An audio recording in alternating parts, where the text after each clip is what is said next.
Hey there, today I'm going to go over two new Asgardians whose cards were recently revealed during the Not Quite mini extravaganza. My name is Nate, and welcome to the Gamers Guild.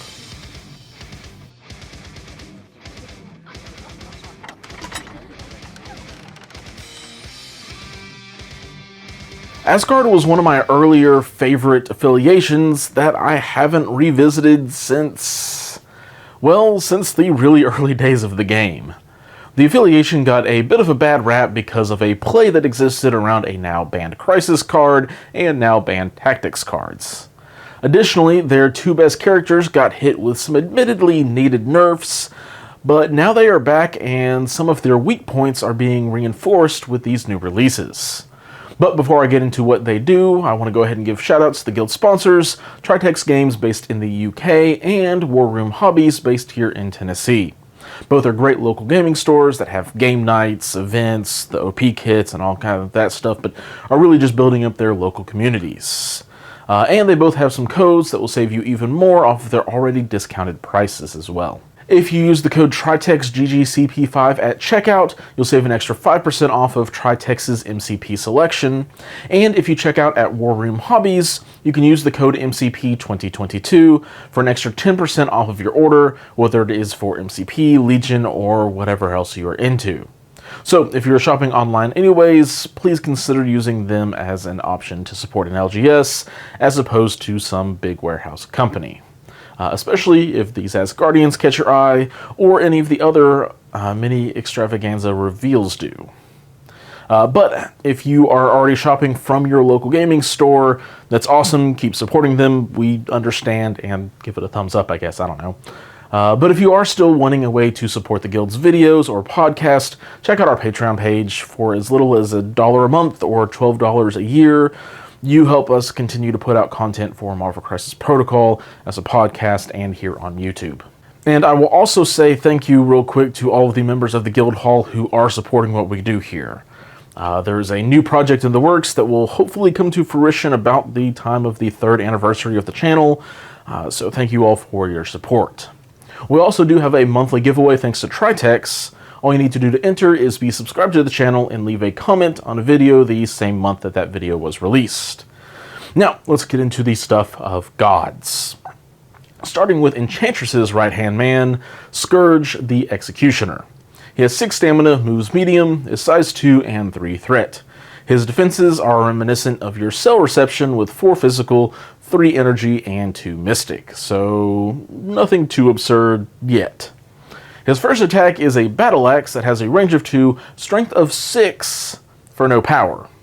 Skurge gets 1 auto power from this attack, and on a wild, the target character will get the bleed special condition. In case you missed it, this is a 6-die attack that is free on a 3-threat character. Sure, Skurge can only ever gain 1 power from it, but a 6-die builder is nothing to scoff at, and it's basically what Baron Zemo and X-23 are dealing with on their builders because of their reroll and stuff. Then he has his next attack. It's also physical and is called the Executioner. Has a range of 3, strength of 8 for 4 power, and if the target already has the bleed condition, you may reroll up to 2 attack dice during the attack. As well, this attack also has the wild bleed. So all in all, some pretty solid attacks. We then have 4 superpowers for our axe-wielding friend. First is Storm Giant Strength. It costs 3 power and lets Skurge throw an interactive terrain feature of size 3 or less that is within range 2 and throw it short. This can only be used once per turn, and while it is unfortunate that it can only throw terrain, it is a pretty nice extra source of damage on a character who can already deal out a pretty impressive amount. His second power is reactive and is called Right-Hand Man, also frequently known as Too Dangerous to Ignore. It costs 2 power to use and lets Skurge take the attack for an ally as long as the attacker is within range 2 of Skurge. And a bodyguard effect is not something we have seen in Asgard yet, and it's a pretty welcome addition with characters like Loki and Enchantress who need some protecting from time to time. It can also be used in concert with his next superpower for some unforeseen consequences of your opponent's attacks. Aggressive lets Skurge advance short while toward a character that dealt him damage from an attack. which will be useful because he doesn't have any other mobility shenanigans. Then finally, we have a common trait amongst all of the Asgardians, and that is the Asgardian superpower. It lets Skurge gain an extra power during the power phase, which also means that he has his Too Dangerous to Ignore ability online as early as turn 1. So that's everything on his card. It is worth mentioning he does go down to 5 stamina on his injured side. So Skurge, all in all, is a really well-rounded 3-threat character. Just about everything in his kit is telling you to get him into the middle of the fight, and then aggressive will help him stay there.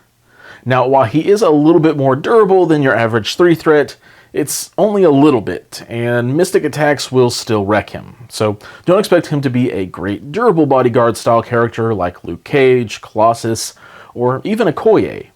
But being able to divert a big attack or an attack with status conditions from an important character like Thor or Loki can be huge.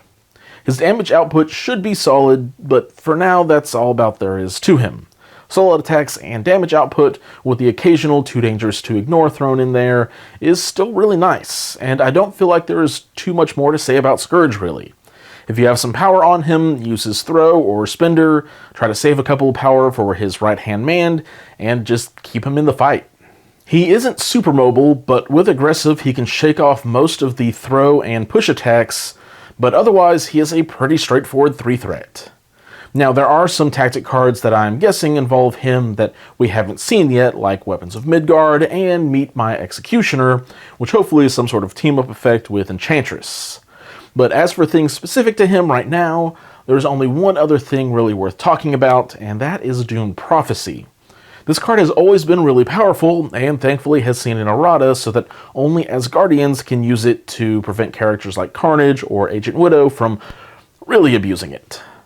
But now we have an Asgardian who is a 3-threat and has 4 physical defense with a 6-die strike, which means that if set up correctly, Skurge can have a 10-die free attack. Seems pretty good, and if nothing else, just really fun. As far as affiliations go, an affiliated bodyguard or Too Dangerous to Ignore character is always going to be a nice addition for that affiliation. And again, Dune Prophecy rolling 10-die attacks free, that are free, it's going to be really fun. Outside of Asgard, though, I basically think it will come down to teams who want a more aggressive version of Luke Cage. Skurge probably won't survive as long, but while he is up there, he'll hit harder, so maybe Brotherhood or even Black Order might be a good option. Moving on to the other character from this expansion, and the one that at least has a lot more to consider on his card in my opinion, we have Heimdall the All-Seeing, who has the alter ego of Heimdall. He has 6 stamina, moves medium, is size 2 and 3 threat like Skurge, but all of his defenses across the boards are 3. His first attack is a pretty basic physical strike. It has a range of 2, strength of 5 for no power. The strike will gain him power equal to damage dealt. His spender, though, is Horfun, and it also has a range of 2, but a strength of 7 for 3 power. If the attack deals damage, after the attack is resolved, Heimdall can push the enemy character away medium, which is a pretty substantial shove, and if you don't have anything stopping the push, it can pretty much effectively be a stagger. And again, no size restriction here, so that's really good. But when we get into the superpowers, we see what makes Heimdall a very interesting character, and a big help for the Asgardians. First is his active Guardian of the Bifrost. It costs 3 power, but will let him choose an allied character within range 4 and place them within range 2 of their current position. And as you may suspect, a character can only be placed by this effect once per turn. So not something that will probably be seen on turn 1 too often, but in Asgard where characters have power to spare, advanced R&D to get Heimdall an extra power and Thor an extra power could have some devastating results. But it would also result in 3 characters having spent all of their powers so that Thor could charge the middle line and still have an action left. But I'm digging in too deep for specific plays already. Heimdall's second superpower deals with his all-seeing eyes. This reactive power costs 2 and can be used in 2 different ways. The first is when an allied character within range 3 is attacking, defending, or dodging. During the modified dice step, Heimdall can spend 2 to give that allied character up to 2 rerolls on their dice. The other situation allows an allied character that is within range 3 up to 2 rerolls for a crisis card or tactics card when they roll the dice for them. So the first half of this ability gets to act like Shuri, but at a shorter range. The second part isn't something we have ever had before. Getting to reroll dice for crisis or tactic cards is pretty awesome. Now, I'm admittedly not sure what tactic cards this can and cannot work for, so for additional clarification, definitely hit up the Atomic Mass Games rule forum, because I don't want to get myself in trouble. But the ability to reroll dice for a flip secure like Deadly Meteors to raise your chances of controlling an objective, or on an extract like Alien Ship Downtown and you are just fishing to find a crit, this can almost double your chances on either one of those when you're trying to get the right results on your dice. Now, the downside to this is you still cannot reroll skulls because that is part of the failure's description in the rulebook, regardless of if it's an attack or defense roll or anything else. All in all, though, this ability is really good, and having a different flavor of Shuri in the game is going to be good for the game, especially, though, for the Asgardians like Thor and Angela, who would love to have a little bit more consistency. His last two powers are Forefend and Asgardian. Asgardian giving him an extra power in the power phase, like every other Asgardian, and Forefend, which is a reactive power that costs 2 and is triggered when an enemy character ends within range 2 of Heimdall. Heimdall can then immediately make a strike attack against the enemy character. So this is very similar to a lot of the trap effects that we have seen on characters like Mysterio, Rocket, and Green Goblin, but in the form of an attack. And I'm not sure if it's better or worse for it. But you can use Forefend and All-Seeing Eyes for a bit of a better punch on the attack at least. But that'll cost 4 power, which is pretty steep for a character that can already easily burn through 10 power a round. Now that is all that is on his card, but it is worth noting that his injured side, like Skurge, has one change where his stamina goes from 6 down to 5. So let's take a look at pros and cons real quick. The pros are that as long as he has power, he can influence the board. And pretty well too. Moving allied characters or himself, giving rerolls, and even just getting him onto an objective and forcing enemies to take an attack when they move onto that point as well is pretty nice. He can push any enemy in the game with his spender, assuming you roll decent and the target's defense dice don't spike, and even has a Warrior of Legend-esque strike with the rerolls he can apply to his own attack. So there was a whole lot of good things here that will make him a very splashable character.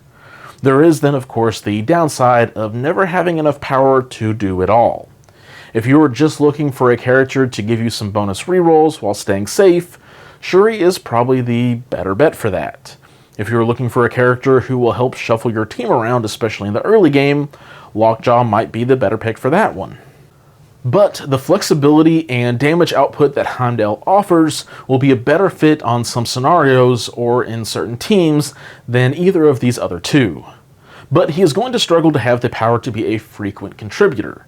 Thankfully, he does get at least 2 power turns, so he gets 1 guaranteed reroll to give himself or a buddy some help, but unless he is getting attacked or is able to lock down a spot to get some double attacks going, Heimdall on his own won't be generating a lot of power. Which frankly keeps him balanced, but it doesn't mean it isn't a drawback. Also, his lack of action economy with anything like a charge or anything like that hurts him a little bit. I guess you could technically say that his Bifrost ability is kind of charge-like, but at 3 power it's pretty steep, and then you probably don't have power for rerolls, and it all becomes a mess. Thankfully, though, the drawback of not enough power is one that's also pretty easy to fix with a few of the leaderships out there. A-Force and Magneto can easily slide him a couple of power over a round to keep their teams more consistent, but the spot where I think Heimdall will shine the most is with Steve's Avengers. And I'm not just biased about this one, I really think he's going to be great. 1 power to reroll 2 dice is really good. Having enough power to help move an ally towards the front line round 1 is going to be nice, especially when that ally is a character like Thor or Hulk, who can then get off 2 attacks on the mid-line round 1 because of that bump. Really, in Avengers, his value becomes a bit unprecedented, and in my opinion is definitely going to be his favorite affiliations to play in, because even if you don't teleport an ally turn 1, that means you can get 4 rerolls for his 2 power. Maybe that's Cap throwing a shield and some defensive rerolls for someone on a center point. There are just plenty of opportunities and options.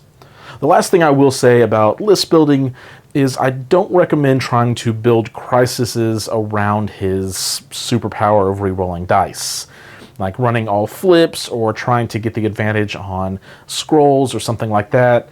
It's still pretty risky and dicey. There definitely is precedent if you are already running those. He can be an added benefit to your team, but I don't think you try to build your crisis around his one superpower. And that is all I have for this pack. As always, if you have enjoyed my thoughts and are new to the channel, hit that subscribe button for a weekly dose of MCP content in the form of reviews, battle reports, and other MCP goodness. And if you subscribe and leave a comment, you will be entered for an MCP expansion giveaway. As well, you can also find the Gamer Guild podcast on several different podcast apps and platforms if you want to hear more content like this. Thank you all for watching, and until next time, keep on gaming.